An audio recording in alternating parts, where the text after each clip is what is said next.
नमो विष्णुपादाय कृष्णप्रेष्ठाय भूतले श्रीमते भक्तिवेदांत स्वामिन इति नामिने नमस्ते सारस्वती गौरवाणी प्रचारिणे निर्विशेषा शून्यवादी पाश्चात्य देश तारिणे जय श्री कृष्ण चैतन्य प्रभु नित्यानंद श्री अद्वैत गदाधर श्रीवासादि गौर भक्त वृंदा। हरे Krishna Krishna Krishna Hare Hare Hare Ram Ram Ram Hare Hare. A very warm welcome to all of you. We have all gathered on this virtual platform to understand something which is very, very real. Not just YouTube is virtual, but from the eyes of Shastras, this entire world is a virtual reality.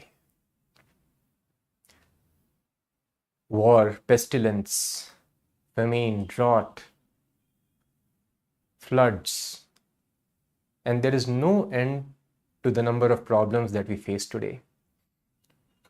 5,000 years ago, Srila Vyasadeva, the compiler of all the Vedas, mentioned in Srimad Bhagavatam,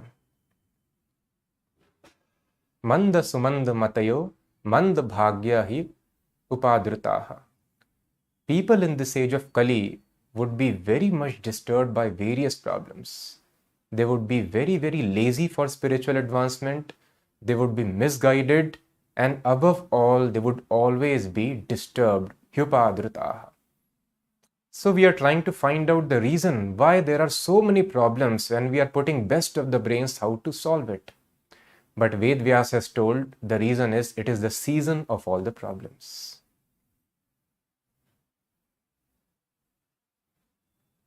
Kali Yuga, by the name itself, it means an age of quarrel and hypocrisy. So what is the solution? Is there none? No, that definitely. We have to know there is a very simple solution. Ved Vyasa has mentioned again in Srimad Bhagavatam. Shukdev Goswami is explaining to Maharaj Parikshit, Kaler dosha nidhe rajan asti hi eko mahan gunaha. Although Kali Yuga is an ocean of faults, but there is one great advantage. What is that great advantage? The great advantage is Kirtanad eva Krishnasya mukta sangah param rajet. Simply by following this one process, all the problems can be solved immediately. What is that simple process? Kirtanad eva Krishnasya mukta sangah param rajet. Krishna Kirtan. Kirtan means to chant the names of Krishna, qualities of Krishna, either to sing it or to describe the signs of Krishna. This is called Kirtan. Simply by doing Krishna's Kirtan, Kirtanadev Krishnasya Mukta Sangha Param Vrajet, a person is able to completely solve all the complications of this age. That is why Srimad Bhagavatam further states those people who are wise, who are very learned, they actually worship this age of Kali. So to start this Sankirtan movement, Lord Krishna appeared in the form of Lord Chaitanya 500 years ago. He inaugurated and widely distributed the holy names of Krishna through his Sankirtan movement. But the age of Kali was very, very strong. Even though Lord Chaitanya proclaimed Prithvi te aache yat nagradigram sarvatra prachar hoibe mora naam. On every town and village, as many towns and villages are there on the surface of globe, people would be chanting and hearing my name. And the great saint Namalvar in Divya Prabandha also says, Poliga, Poliga, Poliga, victory, victory, victory.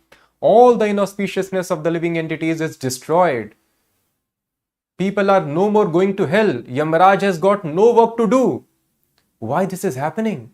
Because an increasing number of devotees of Lord Vishnu, they are chanting, singing his names, dancing and playing on the musical instruments. So the age of Kali ceases to have any effect.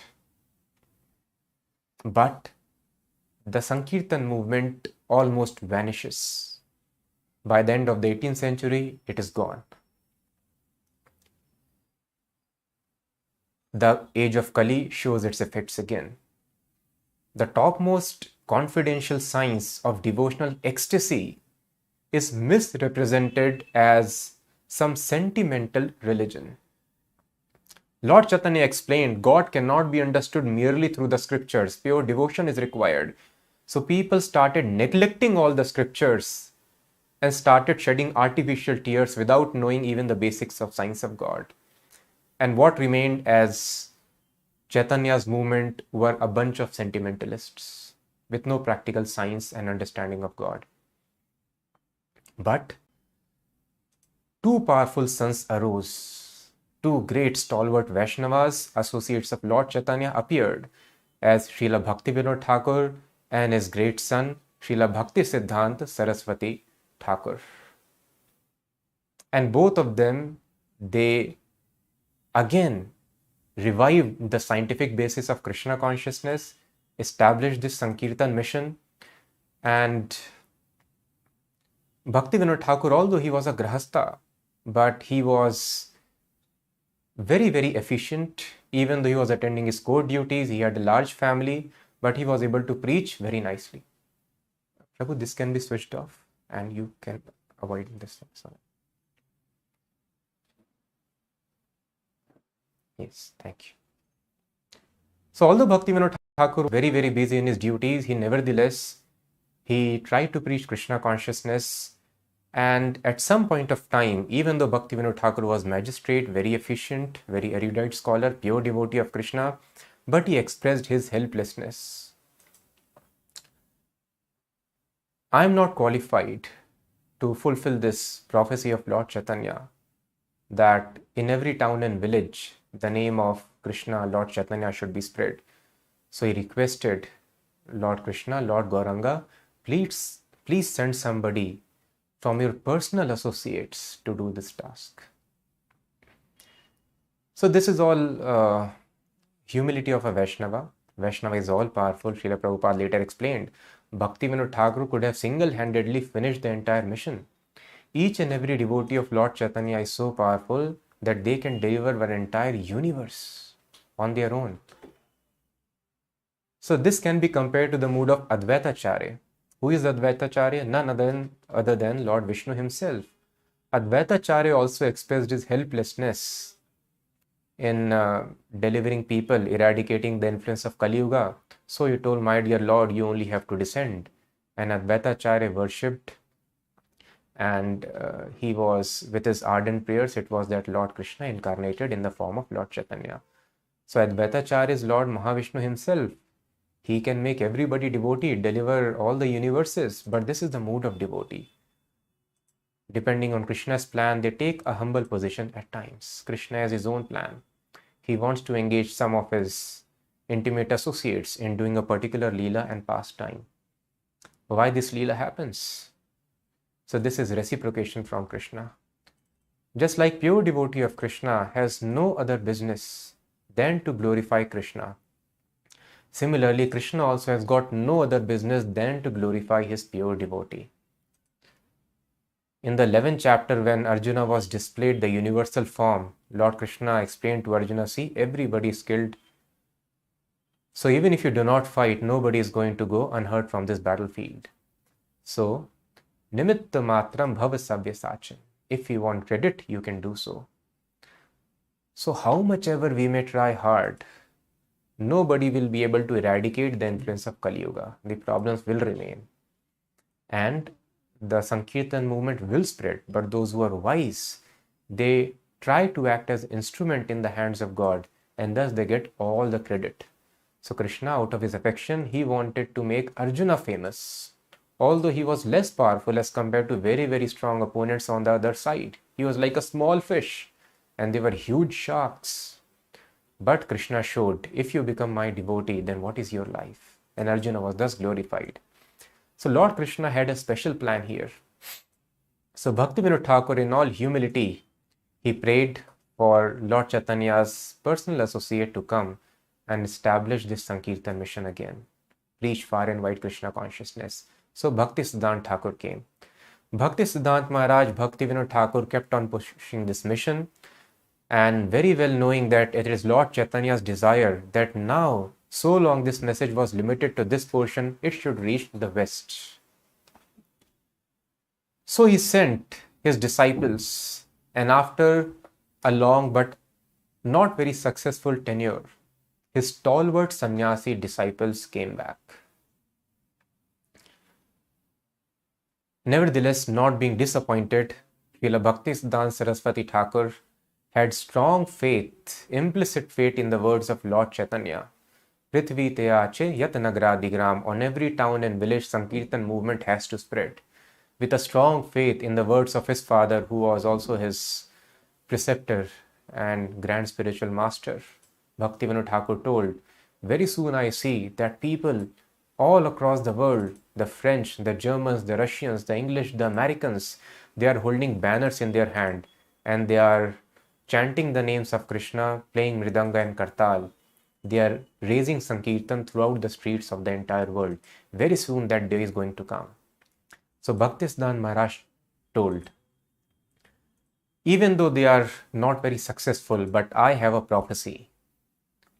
How much ever time it may take, sooner or later, one of my disciples will cross the ocean and bring back the whole world. This is what he said. And everybody was wondering, who is that person?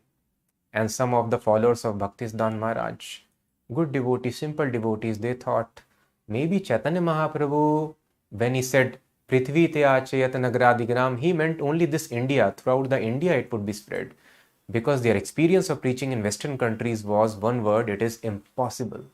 It is impossible to make them Krishna conscious. The culture is so degraded over there. A sannyasi will get degraded if he goes there. That is why it is told in the Vedas for a sannyasi, do not cross the oceans. So who will be that person? Without fearing his degradation, he would cross the ocean, defy this injunction of the Vedas, which is meant for the protection of sannyasis, would cross the ocean and bring back the whole world to Krishna consciousness. And now we all know that that great personality was none other than His Divine Grace, A.C. Bhaktivedanta Swami Prabhupada. So before we begin to understand the activities of Srila Prabhupada, some of the early activities may seem pretty ordinary. That is why it is very important to understand what is the position of Srila Prabhupada and what is the significance of all these activities. Activities of Lord Krishna are completely liberating. And even though Parikshit Maharaj had just 7 days of his life, but he did not directly either ask about the activities of Krishna, nor his perfect spiritual master Shukdev Goswami immediately began explaining the activities of Lord Krishna. But what he explained were the signs of Lord Krishna.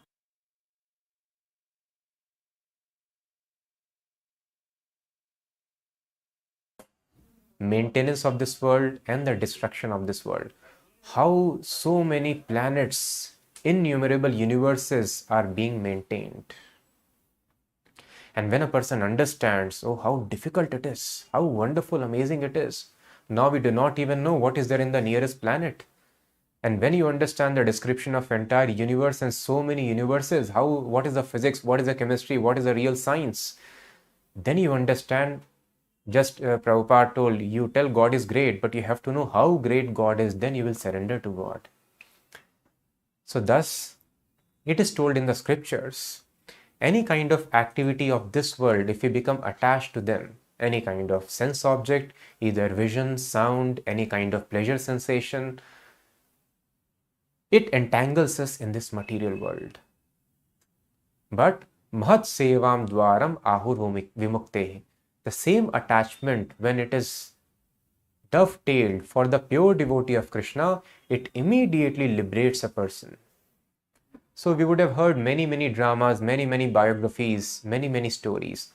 All such stories, biographies, dramas, they are entangling. They hold a person's attention to this material world, which is a temporary reality.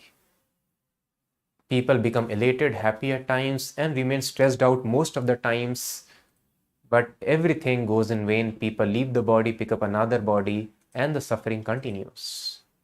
And the quick fix solution, simple solution to come out of it is simply attaching oneself to the activities of a pure devotee.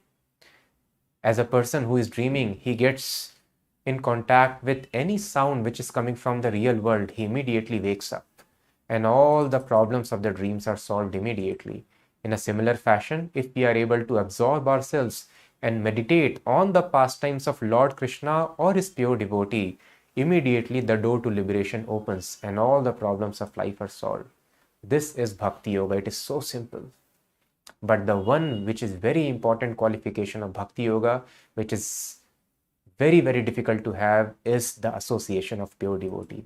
And that is what we are going to have over these 30 days every day till Janmashtami. So let us start understanding the activities of Srila Prabhupada, knowing although externally it may appear just the same, just like Lord Krishna's dance with the gopis appears like any other mundane dance, but all these affairs are not mundane. If a person is able to absorb himself or herself in these activities, the door to liberation is opened. So let us try to hear attentively and meditate on these activities. The worldwide fame of His Divine Grace, A.C. Bhaktivedanta Swami, later known as Srila Prabhupada, was to come after 1965, after he arrived in America. Before leaving India, he had written 3 books. In the next 12 years, he was to write more than 60. Before he had left India, he had initiated 1 disciple. In the next 12 years, he would initiate more than 4,000. Before he left India, hardly anyone had believed that he could fulfill his vision of a worldwide society of Krishna devotees. But in the next decade, he would form and maintain an international society for Krishna consciousness and open more than 100 centers. Before sailing for America, he had never been outside India. But in the next 12 years, he would travel many times around the world propagating the Krishna consciousness movement. Although his life's contribution may appear to have come in a late burst of revolutionary spiritual achievements, the first 69 years of his life were a preparation for those achievements. And although to Americans Prabhupada and his teachings were an unknown sudden appearance, he looked like a genie that popped out of Aladdin's lamp. He was the stalwart representative of centuries-old cultural tradition. So this is very important. What is the meaning of this centuries-old cultural tradition which is mentioned here? So knowledge of Krishna is mentioned in the Vedas, in Bhagavad Gita, Srimad Bhagavatam, other devotional scriptures. But simply by reading these scriptures, unless somebody is inspired by the transcendental spiritual sound, nobody can understand the spiritual secrets which are embedded in the form of alphabets of these books. So all the sounds that we hear, they are material. Such sounds are of no help on the spiritual path. A person needs to be inspired by the spiritual sound. So how does the spiritual sound descend in this world? It descends in this age-old cultural tradition which is called Guru Parampara. Thus many people, they become spiritual masters today and they very bravely declare at times impudently, I am so wise, or their disciples praise, our Guru is so wise and learned, he does not need to have any spiritual master. He got all the knowledge from within his heart. But Lord Krishna does not declare in Bhagavad Gita this as a bona fide way of receiving knowledge. So it is told, Evam parampara praptam imam rajarshayo viduhu evam parampara praptam. The perfect knowledge of creation was given by Krishna to Brahma. Brahma gave to his disciple Narad. Narad gave to Vedavyas. Vedavyas gave to Madhvacharya. In this way, this parampara knowledge comes down. The spiritual knowledge enters in this material world. So thus a bona fide representative is required who is completely pure, who is spiritual in nature. He only can pass on a spiritual sound to his disciple. And this process of being inspired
Hare Krishna, Hare Krishna, Krishna Krishna. People must be writing in chat, no? Or do you...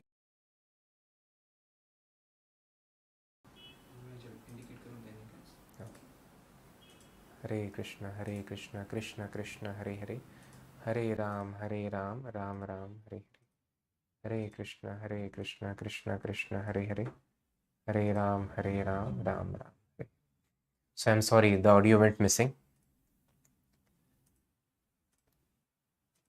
So we were discussing, in case you missed, that how Prabhupada is stalwart representative of Guru Shishya Parampara, and Srila Prabhupada became the carrier of the transcendental sound by which he was supposed to inspire many people. So the proof is Bhagavad Gita was already there, more than 70 editions of the English language before Prabhupada traveled to the West. Even you see the science books and journals of great scientists, the quantum physicists, they also mentioned the principles of Vedanta and Bhagavad Gita. So they were all knowing it. But nobody was able to begin, even though they had appreciation for this wonderful knowledge, nobody was able to tap that spiritual content of it. And thus nobody was able to become a devotee of Krishna, a soul surrendered to Krishna, which is the crux of Bhagavad Gita. Sarva dharman parityajya mamekam sharanam raja. The problem with the world is, Prabhupada tells, people are trying to invent their own ways of becoming happy. So no, God has made this world. There is a way by which we have to become happy. So if we keep on concocting our own ways, then a person can never actually attain happiness. So exactly the formula has to be taken from this Guru Shishya Parampara and implement in one's life. So all these people, although they were reading Bhagavad Gita, they could not surrender unto Krishna, could not take the formula for happiness, and thus continued their material life. But as soon as Prabhupada Bhagavad Gita came into picture, now you see these books are now also converting and making many people completely surrendered devotees of Krishna. By this we can make out the difference between mundane sound and the spiritual sound which descends in the Guru Shishya Parampara. So Prabhupada was born in Calcutta. His home was at 151 Harrison Road in the Indian section of North Calcutta. So the Calcutta was second city of the Britishers after London. And in the central Calcutta, the Britishers were living with all their theatres and race courses, stadiums. And in the north portion of the Calcutta, Indians were living. Although they were following the British Empire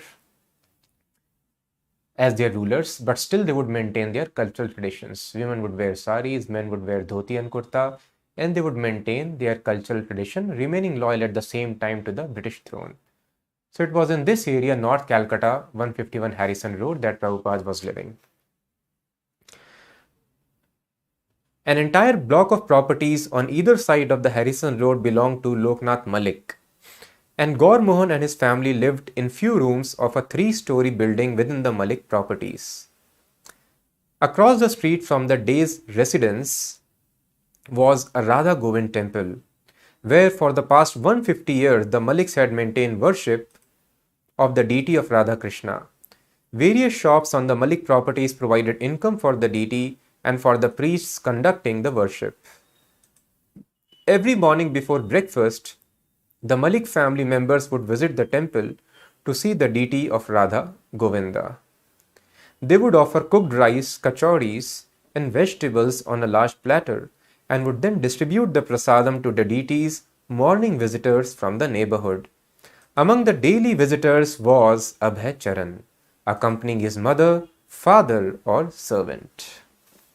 So this is very important practice. Visiting the temple of Lord before breakfast and offering prayers. This is called Mangal Aarti, the auspicious beginning of the day. Just like nobody can become an expert surgeon simply by reading the books on surgery. Practical internship under the guidance of an expert surgeon is required. Or any field for that matter. A person is an engineer, a person is a lawyer. Simply by reading books, nobody can actually advance in the profession unless they get trained under an already expert person. The same principles apply in spiritual life also. Sometimes people think simply by reading books, I'll become perfect. Knowledge would be revealed, but no. The knowledge is revealed not merely by reading books, but when Krishna is completely convinced by the sincere service attitude of the devotee that he reveals himself. So the knowledge, the intelligence that we have, it is also given by Krishna. Thus, we see various species have limited knowledge. Insects, they also have knowledge. How to arrange food, how to have their shelter, how to defend themselves, how to create progeny. Ahar, Nidra, Bhay, Maithun, eating, mating, sleeping, defending. Everybody has got this knowledge. But in human form of life, if a person engages in devotional service of Krishna, he can get knowledge by which he can solve all these problems for good. So when a person engages practically, so one has to read the books nevertheless. Reading books is definitely very important, just like theory is important, but practical has to be done under the guidance of an expert surgeon to become a surgeon. In a similar fashion, one has to read the books and practically engage oneself in the activities of devotional service under the guidance of an expert spiritual master. Only then, Prabhupada tells, if you follow the rules and regulations very strictly. What are the rules and regulations? Very simple. It starts with getting up early in the morning and visiting the deity before you even take your first meal, breakfast. That is called Mangal Aarti in Brahm Muhurta time before sunrise. If some temple is close by, we can visit the temple where such procedures are happening, or we can do it at our own place. But this is the beginning of the day, Mangal Aarti, auspicious beginning. And after that, one can chant the holy names of Krishna, Hare Krishna mantra on their beads. And then you can read Srimad Bhagavatam, then carry out your duties, whatever job, education, occupation, business you are having. You can engage in that and offer the results of those activities to Krishna. And in the evening, again come back, do some kirtan, again read Bhagavad Gita, Bhagavatam, and being absorbed in such transcendental activities and knowledge, go to rest. So simply by following this process, a person can attain eternal platform, solve the process of birth and death. Scientists want to know how to do it, but the Vedas mention it is very simple. Just follow these simple principles every day. It is very simple to do it. But the catch is, one must do these activities under the expert personal guidance of a spiritual master who is pure devotee of Krishna. Then these activities would be successful. So Abhay was fortunate, his father was a pure devotee, and all of them, they were going in the morning to see Mangalarti in the Radha Govind temple. So Prabhupada also narrates this thing, how Prabhupada sometimes he would be taken by his servant on a pram, and Prabhupada had another very nice companion. He was Subudhi. His legal name was Siddheshwar Malik. And both these small children were sitting in the same pram, and they would go to Radha Govind temple. And Prabhupada would tell Subudhi, he was so fond of me, he would call me Moti. His was another of Prabhupada's nickname. And if I am not there in the pram, he would go mad. He would not agree to sit without me. So both these children would go in the pram, go to the Radha Govind temple, and then Prabhupada recollects that people were very tall and they were very, very young, but Prabhupada would stand there at the temple doors and would keep on beholding the beautiful forms of Radha Krishna for many, many hours together. So child is merely 1.5 year old, but he has got memory and he is able to appreciate, and he is standing in the temple for hours together. It is not possible for an ordinary child. This is the difference between a Vaishnava and an ordinary birth. So people ask that, what about those people who have taken birth in a different family where there is no Krishna consciousness at all, some different country? Why Krishna is not arranged? Krishna is not arranged because people do not want. As per one's activity, different births are given. When Arjuna asked Krishna, if I start this devotional life, I do not finish it, what would happen to me? So Krishna told, Shuchinam Srimatam Gehe Yoga Bhrashto Vijayate, there is no loss. If a person's yoga practice remains unfinished, he takes birth either in a very rich family, Srimatam Gehe, Gehe means house of a very rich man, so that he doesn't have to waste time for earning livelihood, he can focus on Krishna consciousness. Or Shuchinam, very pure Brahmana family, which is full of knowledge and purity. And if a person is very, very advanced, or he is Nitya Siddha. Nitya Siddha means these living entities don't take birth as per laws of nature, but they come to this material world to liberate other conditioned souls like us, who are conditioned even before the creation. We are called Nitya Baddhas. So Nitya Siddhas such as Prabhupada or a very, very advanced Vaishnava, they are given birth in Vaishnava families, just like Prabhupada got, Parikshit Maharaj got in the house of Pandavas, or Mirabai and all such great devotees, they have similar child history. From the very beginning, they have got devotional atmosphere. So ordinary children, they become restless. But Prabhupada, from the very beginning, child 1.5 years old, he is beholding the beautiful forms. And Prabhupada remembers the deities, their slant eyes, they were so beautiful. For many, many hours, I would keep on beholding the beautiful Radha Govind forms. So Gaur Mohan was a pure Vaishnava, and he raised his son to be Krishna conscious. Since his own parents had also been Vaishnavas, Gaur Mohan had never touched meat, fish, eggs, tea or coffee. His complexion was fair and his disposition reserved. At night, before locking his cloth shop, he would set a bowl of rice in the middle of the floor to satisfy the rats. So if the rats are given a bowl of rice, then they would not bite the clothes. He was a cloth merchant. So rats are satisfied by taking that rice in the bowl. This was his practice. He would lock the shop. On returning home, he would read from Chaitanya Charitamrita and Srimad Bhagavatam, the main scriptures of Bengali Vaishnavas. So this is how our lifestyle should be. Chanting on his japa beads and worship the deity of Lord Krishna. He was gentle and affectionate and would never punish Abhay. Even when obliged to correct him, he would first apologize. You are my son, so now I must correct you. It is my duty. Even Chaitanya Mahaprabhu's father would chastise him, so don't mind. So Prabhupada would later tell, it looks like Prabhupada's father knew about him. So he was never chastising, even though Abhay, young Srila Prabhupada, was very adamant, was stubborn at times. He was never chastised by his father. On some instances, when he was supposed to do, he would first beg forgiveness. Even Chaitanya Mahaprabhu's father would correct him, so please never mind, as a matter of duty, I have to do this. A picture always remained in Prabhupada's memory of his father's devotional worship of Lord Krishna. He would recall how his father used to come home late at night from the cloth shop and faithfully perform his worship of Lord Krishna before the home altar. We would be sleeping, Prabhupada recalled, and father would be doing arti. We would hear the ding, ding, ding. We would hear the bell and wake up and see him bowing down before Krishna. So these were the activities, the impression which Prabhupada carried of his father. His father would come down, and although they would be asleep, and he would ring the bell doing worship of Krishna, and they would wake up. So Prabhupada told puja was his business. Although he would get up little late in the morning, he would do some essential morning duties, and then 10 o'clock to 1 o'clock, strictly he would engage in puja. 3 hours in the day, in the beginning of the day. And then 1 o'clock onwards, he would go for his shop, and late in the night, he would come back, and again in the evening, he would read Chaitanya Charitamrita, Bhagavatam, worship Krishna, and go to sleep.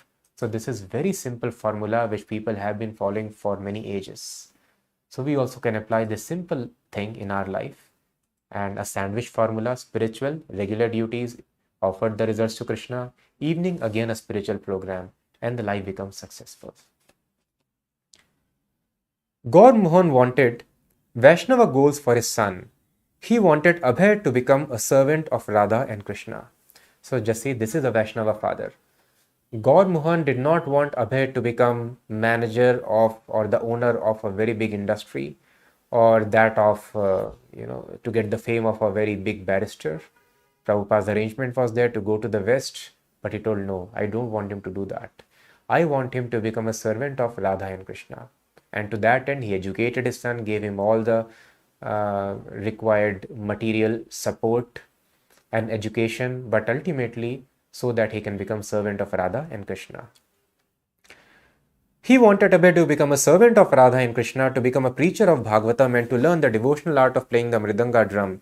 He regularly received sadhus in his home, and he would always ask them, please bless my son, so that Srimati Radharani will grant him her blessings. When Abhay's mother said she wanted her son to become a British lawyer when he grew up, which meant he would have to go to London to study. There was such arrangement. One of the boy's uncles thought it was a good idea, but Gaurmohan would not hear of it. If Abhay went to England, he might be influenced by European dress and manner. He will learn drinking and woman hunting. Gaurmohan objected, I do not want his money. From the beginning of Abhay's life, Gaurmohan introduced his plan. He hired a professional Mridanga player to teach Abhay the standard rhythms for accompanying Kirtana. So just see, from the very early life, when it was even difficult for him to hold a Mridanga teacher was arranged by Gaurmohan Day. Rajni was skeptical. What is the purpose of teaching such a young child to play the Mridanga? It is not important. But Gaurmohan had his dream of a son who would grow up singing bhajans, playing Mridanga, and speaking on Srimad Bhagavatam. Abhay's mother Rajni was 30 years old when he was born. Like her husband, she came from a long-established Gaudiya Vaishnava family. She was darker skinned than her husband, and whereas his disposition was cool, hers tended to be fiery. Abhay saw his mother and father living together peacefully. No deep marital conflict or complicated dissatisfaction ever threatened home. This is the life of Vaishnava. So a person who is devotee, he is satisfied, he can remain happily even in household life, which is otherwise full of so many troubles and miseries. Rajni was chaste and religious minded, a model housewife in the traditional Vedic sense, dedicated to caring for her husband and children. Abhay observed his mother's simple and touching attempts to ensure by prayers and vows that he continued to live. Like Gaurmohan, Rajni treated Abhay as the pet child, but whereas her husband expressed his love through leniency and plans for his son's spiritual success, she expressed hers through attempts to safeguard Abhay from all danger, disease and death. At Abhay's birth, she vowed to eat with her left hand until the day her son would notice and ask her why she was eating with the wrong hand. When one day little Abhay asked, she immediately stopped. It had been just another prescription for his survival, since she thought that by the strength of her vow, he would continue to grow, at least until he asked her about the vow. His mother would often take him to the Ganges and personally bathe him. When he got dysentery, she cured it with hot puris and fried eggplant with salt. Sometimes when he was ill, Abhay would show his obstinacy by refusing to take any medicine. But just as he was stubborn, his mother was determined, and she would forcibly administer medicine into his mouth. When Abhay had been unwilling to attend school, his father had remained lenient. Okay, he will go other day. While Rajni insisted and even hired a man to escort him to the school. So Prabhupada was very, very stubborn. Once his mother wanted to take him for bath, but Abhay was very, very adamant, I will not take bath. And he hit his head on the floor. So Prabhupada told, what are you doing? You will kill the child.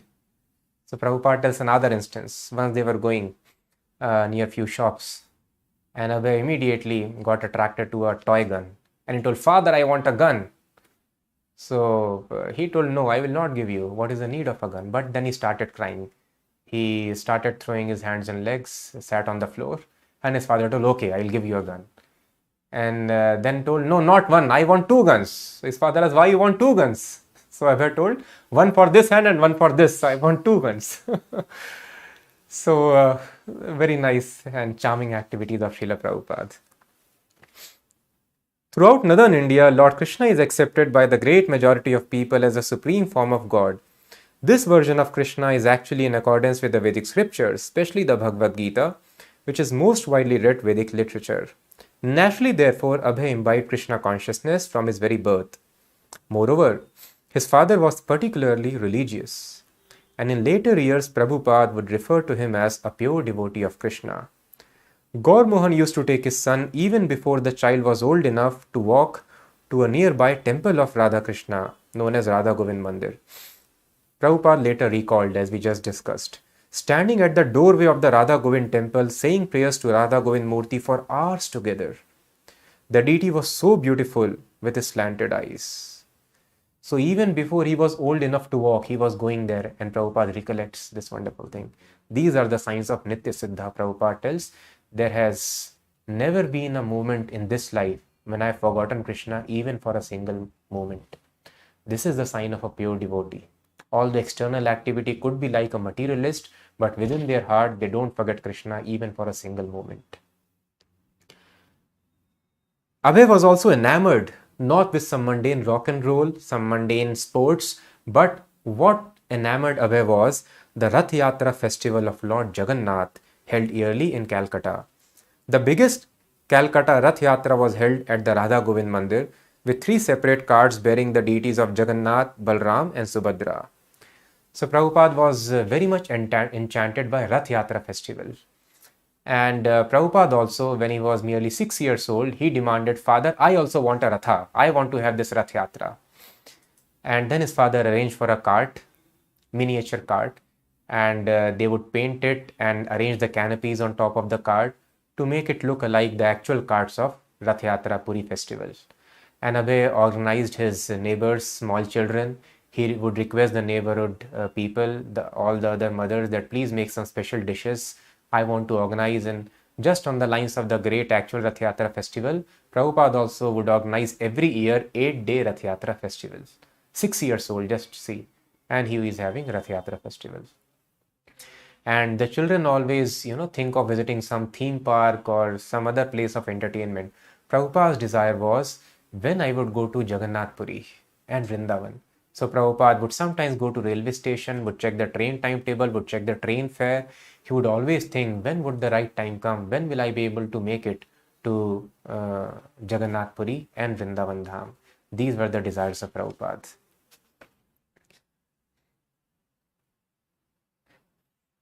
When Abhay was about 6 years old, he asked his father for a deity of his own to worship. Since infancy, he had watched his father doing puja at home and had been regularly seeing the worship of Radha Govinda and thinking, when will I be able to worship Radha Krishna like this? See, so children get inspired from the parents. So it is not by chance that a person takes birth in a Vaishnava family. So Abhay was inspired, and even though he's 6-year-old child, he is thinking, when can I worship? And he demanded, my dear father, please give me also the deities, I want to worship them. Gaurmandal purchased a pair of little Radhakrishna deities and gave them to his son. From then on, whatever young Abhay ate, he would offer first to Radha and Krishna, and imitating his father and the priest of Radha Govinda, he would offer his deities a ghee lamp and put them to rest at night. So Prabhupada would later tell that all the things which I am doing now, all the things I learned from my father. Even when he was 6 years old, he was doing all these things, taking care of the deities, not eating anything which is not first offered to Radha Govinda, and would put the deities to rest at night, would worship them like the priest is worshipping in the temple. But Prabhupada told, one very special thing I learned from my Guru Maharaj, which I could not from my father, and that is publication and distribution of these transcendental literatures, these books.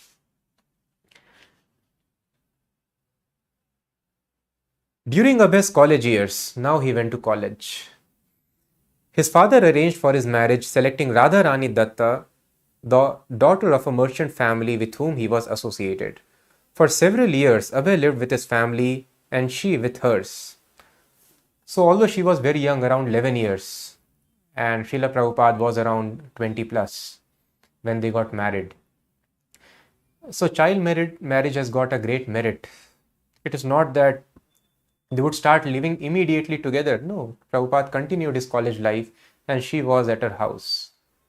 But the marriage is done early because before these desires arise of attraction towards the opposite sex, people already know that I have a partner, and thus they become very, very chaste. This chastity is very, very important for success of any marital relationship. So although they were living separately, even after marriage, they got married at a very young age. So his marital responsibilities of supporting a family were not immediate. First, he had to finish college. But during his 4th year of college, Abhay began to feel reluctant about accepting his degree. He had become a sympathizer to the national cause, which advocated national schools and self-government. In the class 1 year ahead of Abhay was a very spirited nationalist. Who was he? Subhash Chandra Bose, who was later to become the leader of the Indian National Army, formed to overthrow the British rule of India. When Subhash Chandra Bose urged the students to support the Indian independence movement, Abhay listened. He liked Bose's faith in spirituality, his enthusiasm and determination. Abhay wasn't interested in political activity, but the ideal of the independence movement appealed to him. The call to Swaraj independence, although covert, attracted virtually all the students and Abhay among them. Abhay was specially interested in Mohandas Gandhi. Gandhi always carried a Bhagavad Gita and spoke of being guided by the Gita above all other books. He was pure in his personal habits, abstaining from intoxication, meat eating, and illicit sex. He lived simply like a sadhu, yet he seemed to have more integrity than the begging sadhus Abhay had seen so many times. Abhay read Gandhi's speeches and followed his activities. Maybe Gandhi, he thought, could carry spirituality in the field of action. Gandhi called on Indian students to forsake their studies. The foreign schools, he said, instilled a slave mentality. They made one no more than a puppet in the hands of the British. Still, a college degree was the basis of a life's career. Abhay weighed the choices carefully, and in the 1920, after completing his 4th year of college and passing his examination, refused to accept his diploma. In this way, he registered his protest and signaled his response to Gandhi's call.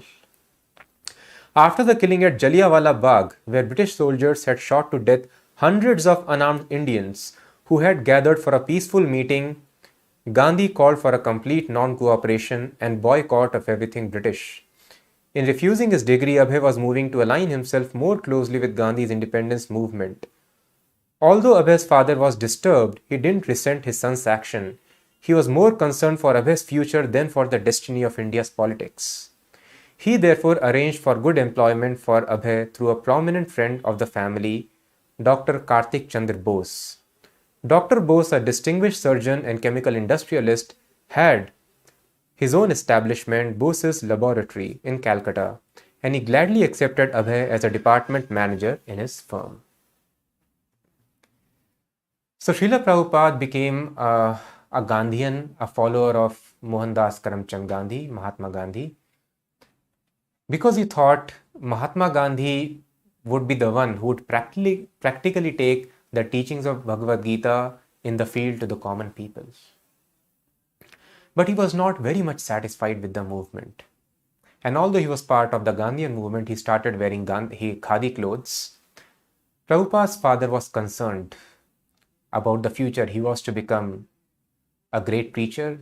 He is supposed to establish 108 temples. He was always teaching him Mridanga. He saw him becoming a preacher of Srimad Bhagavatam. So he tried to arrange a nice means of livelihood for Abhay. Thus, he got him engaged in as a manager in Dr. Bose's laboratory. So Prabhupada narrates one very nice understanding from his work as a manager in this lab. So Prabhupada had a very, very responsible position, and Dr. Bose was treating Abhay as his own son, and the most confidential responsibilities were given to him. And although many people were contesting for the post of senior manager, Abhay was directly appointed on that post. So sometimes they became little envious of Abhay. And once Abhay escalated the issues with one of his subordinates who was not doing his work properly. And then the owner became so much disgusted with this employee, he immediately removed him from the post. Then Srila Prabhupada explained, I understood, I realized practically how it is very important to become servant of the servant, and that is the principle of Bhakti Yoga. So we have to satisfy our immediate authority. If our immediate authority is not satisfied, the proprietor of the company is naturally dissatisfied. In the same way, Prabhupada would tell, Yasya prasadat bhagvat prasado. If spiritual master is satisfied, Lord Krishna is automatically satisfied. So the very simple process of Bhakti Yoga, it begins when a person understands this fundamental principle. In order to please Krishna, to make my life successful, I have to surrender to a bona fide spiritual master and please and satisfy him by my sincere service. And not just the spiritual master, but his servants, my immediate authority. Thus Srila Prabhupada would tell, you call each other Prabhu. In our movement, we call each other Prabhu. Prabhu means master. I am your servant and you are my master. So the servant attitude is very much required to make one's life successful. So Prabhupada would tell not just that you are calling others Prabhu, but you should feelingly know that you are servant and others are your master. In this way, when a person is able to have this vision, everyone is my master, I am the servant, then a person makes very quick advancement in the spiritual life. Now we are done with the Prabhupada's pastime of his birth and college. Although these pastimes are also very, very sweet, many things we could not cover. Just few things we have discussed here. For elaborate understanding, you can refer to detailed 7 volumes of biography of Srila Prabhupada. But nevertheless, it is very, very important. Few very important things we will be discussing every day. So I request all of you to please come regularly and try to, when you go to bed, try to meditate on these pastimes so that daily if you are able to absorb yourself, it will become a natural habit. And thus you'll be always able to think of Lord Krishna and his pure devotee. Tomorrow is time for a very special topic. One of the very, very important moments in the life of a devotee is this encounter, meeting with the spiritual master. That is called second birth. First birth we have, everybody has, even animals have from biological parents. But a person who is supposed to make spiritual life perfect, he is expected to take second birth. He is supposed to become Dvija, and that happens by spiritual master. So how Srila Prabhupada got his second birth, how he met and surrendered to his spiritual master, that we will see. Please do not miss tomorrow. So now there is a special gift for the lucky devotee today. And the special gift will be given to the devotee who gives the right answer of the question which I am going to ask. And this answer, please do not post in the live chat. This answer should be given in the comments. I repeat again.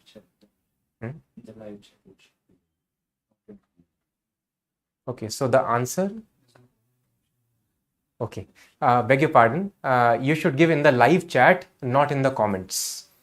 So in the live chat, please explain, and the people who answer correctly, first 50 people. So every day we will have this nice activity. So among the first 50 devotees who give the right answer, we will choose one lucky devotee, and that devotee would be given transcendental gift from our side. So can you please explain what was the nickname given to Prabhupada when he was riding on his pram to visit the Radha Govind temple with his pram friend Siddheshwar Malik? I repeat the question. Please explain the nickname of Prabhupada which was given to him by his pram mate Siddheshwar Malik. Please post your answer in the chat box. Meanwhile, if anybody has any questions, that also you can ask, I'll be answering.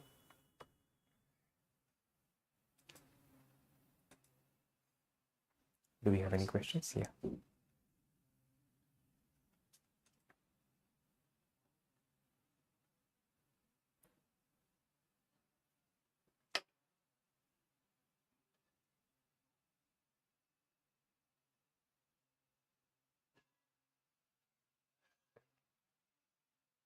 Okay, somebody is writing Nandulal. That is not the right answer.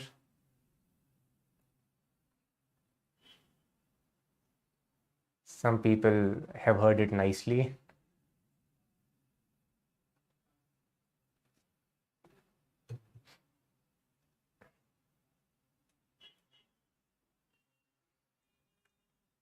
Okay. So the answer is clear now, I think. Most of you have figured it rightly. Yes, it is Moti. It is Moti. Moti means pearls. Thank you so much. Thank you so much for all the nice answers, right answers. I think we have got 50 responses. Yes, so we can take up some questions now.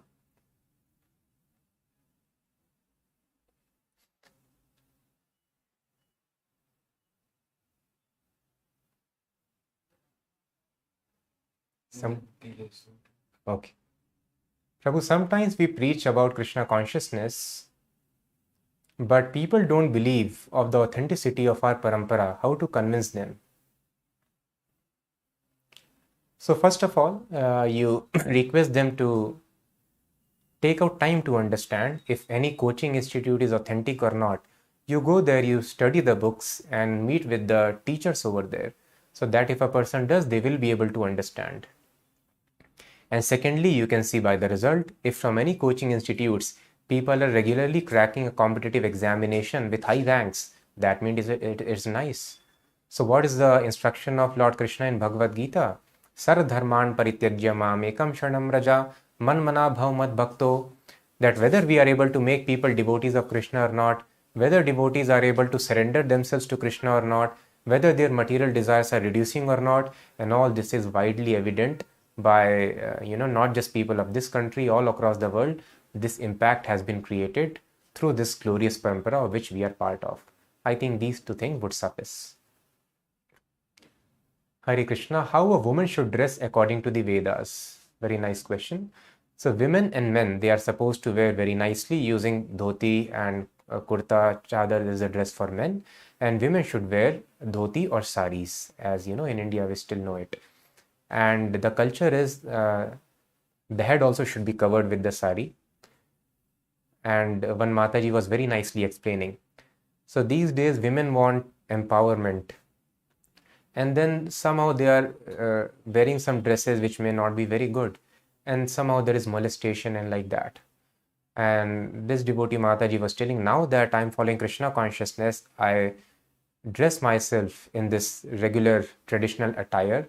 So people also respect when I walk with my head covered and I have very nice sari, very decently I'm dressed. Automatically, I'm able to save myself from any such attempts. So thus this is called empowerment. So what is this empowerment? When harassment is increasing, empowerment means nobody is harassing you. And simply this nice decent sari dress gives a woman power by which she can defend herself. So this is the actual dress as per the Vedic tradition. Why are some people not ready to accept Srila Prabhupada as an authentic authority? It makes me feel bad during preaching. So that is the duty of a preacher. Preacher is supposed to educate the people. So you please become learned, and still some people would not be willing to take. So as we were discussing, it is Krishna's arrangement how and to what degree a person will be able to expose and assimilate Krishna consciousness. So give them prasadam, give them books, and gradually when they read the books, they'll purify. When they hear Sankirtan, when they honor prasadam, so anybody can hear Sankirtan or they can eat prasadam. So try to induce them in this way to come to Krishna consciousness. And slowly when they are pious enough, they will be able to accept this fact. What is the daily schedule according to Vedas? So daily schedule we discussed.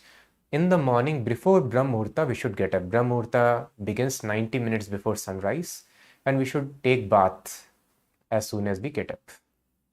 After taking bath, we should do Mangal Aarti. We should worship the deities in our house. If we are not following deity standards, there are some standards recommended. You can keep pictures of Lord Krishna, Lord Chaitanya, Srila Prabhupada in your house, and then you can worship them, offer Mangal Aarti. And after Aarti, you can chant Hare Krishna Mahamantra. You can decide how many rounds you can chant, do not reduce that. After chanting, you can read or hear Srimad Bhagavatam, and then honor prasadam, or in other words, eat food which is offered to Krishna. And then you can carry on with your duties. In the evening again, come read or hear Srimad Bhagavatam, Bhagavad Gita, do little kirtan, and then go to bed. In this way, Vedas define our lifestyle. How should a student stay in order to be very focused and also be Krishna conscious? So Prabhupada explains, anybody who can focus on the lotus feet of Krishna can focus on anything. So our mind is always disturbed because mind is lacking satisfaction. When Krishna's lotus feet are impressed upon the mind, that is why this morning program, Mangala Arati, deity worship is important. In the morning when you are meditating on the feet of Krishna, even when we are doing deity worship, we should focus on the lotus feet of Krishna. And praying to Krishna, please always remain in my heart. In this way, when we are able to keep impression of Krishna within our heart, then automatically mind becomes focused and we can do studies for Krishna's satisfaction. We can engage our mind efficiently in whatever activities we wish to do to offer the results of such activities to Krishna. So please become Krishna conscious, that will help you.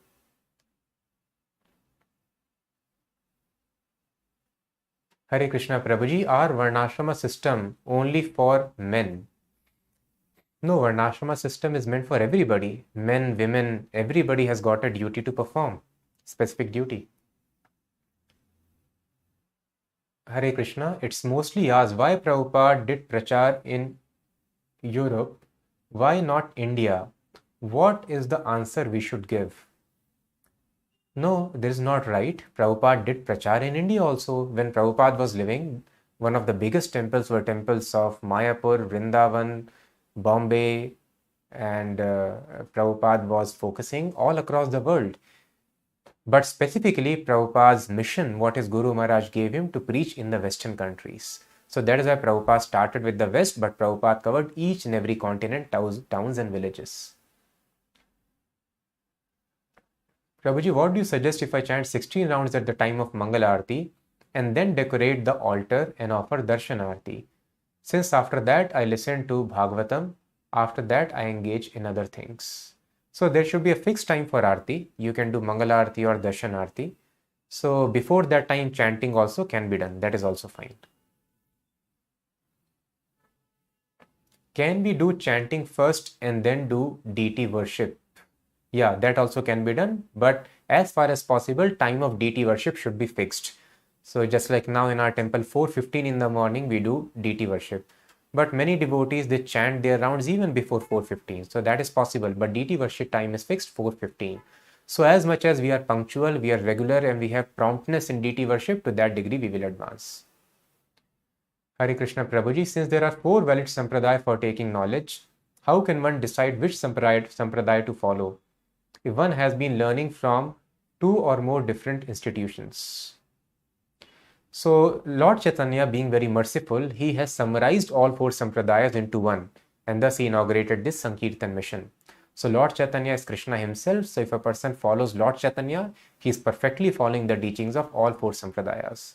And thus Bhaktivinoda Thakur also foresaw in future, and Bhaktisnand Maharaj proclaimed the same, that I see all Vaishnava sampradayas coming together and following this path of Lord Chaitanya. So simply if we follow Lord Chaitanya, everything is successful. Thank you so much for all your nice questions. We will meet tomorrow again, and very soon we will see, we will let you know who is the lucky devotee who has got transcendental gift from our side. Let us try to meditate, sing the glories of Prabhupada. Thank you so much for hearing. We'll see you tomorrow. Hare Krishna.